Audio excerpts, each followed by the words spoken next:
Motorcycle मार्का motorcycle मार्का motorcycle motorcycle motorcycle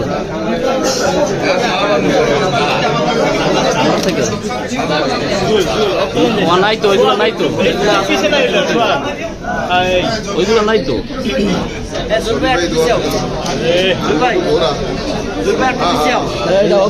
আলহামদুলিল্লাহ আমি মোটরসাইকেল মার্কা পেয়েছি এবং আমি আজকে এখন থেকে আমার এলাকার জনসাধারণের কাছে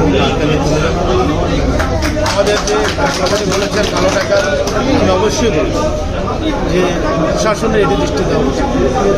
একটি স্থানীয় সরকার নির্বাচনে কী পরিমাণ টাকা খরচ হতে পারে সেটি কিন্তু প্রশাসনের দৃষ্টি দেওয়া উচিত। কারণ হলো আমরা এই কালো টাকার বিচরণের মাধ্যমে এলাকার পরিবেশটা নষ্ট করে ফেলছি। তাতে কি হচ্ছে, ভবিষ্যতে যারা চেয়ারম্যান মেম্বার নির্বাচন করছে তাদের উপরে এফেক্ট করে। তখন জনপ্রতিনিধিরা তাদের যে ভালো কর্ম সেখান থেকে সরে দিতে বাধ্য হয়। আমি নির্বাচন কমিশনকে অনুরোধ করব টাকা দিয়ে ভোট কেনার যে পায়তারাগুলো বিগত দিনে চলেছে বা এখনও চলবে এটিকে প্রতিহত করতে হবে। অন্যথায় নির্বাচন সুষ্ঠু হলো কিন্তু মানুষের স্বভাবের পরিবর্তন হয়ে গেল বা মানুষকে টাকার বিনিময়ে যে ভোট হচ্ছে সেই কালচারটা শুরু হয়ে গেল।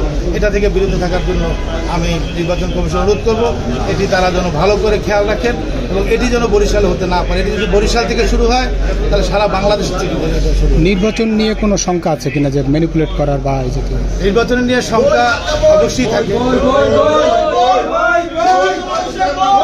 নির্বাচন নিয়ে শঙ্কা অবশ্যই থাকে। কারণ আমরা জানেন যে বরিশাল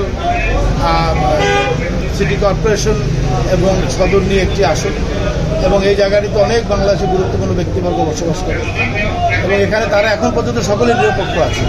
তারপর আমি অনুরোধ করবো তারা কেউই যেন কারো পক্ষে অবস্থান না নেয়।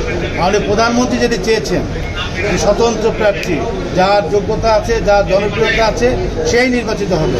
আমি আশা করব এখানে যারা স্থানীয় নেতৃবৃন্দ আছেন মাননীয় প্রধানমন্ত্রীর নির্দেশনা মেনে চলে, এটি তাদের প্রতি। জনগণের কেমন সাড়া পাচ্ছে? আমি আলহামদুলিল্লাহ বরিশাল সদর উপজেলার জনগণ তারা পরিবর্তন চায়। তারা একটা যাদের কাজ করার যোগ্যতা আছে সেরকম একটি ব্যক্তিকে তারা চায়। আমি আশা করি আমি বরিশালের বিভিন্ন সংগঠনের নেতৃত্ব দিচ্ছি, আমি সুনামের সহিত দীর্ঘদিন এই এলাকায় কাজ করছি। আমি আশা করি তারা সেই বিবেচনা করে আমাকে ভোট দেবে।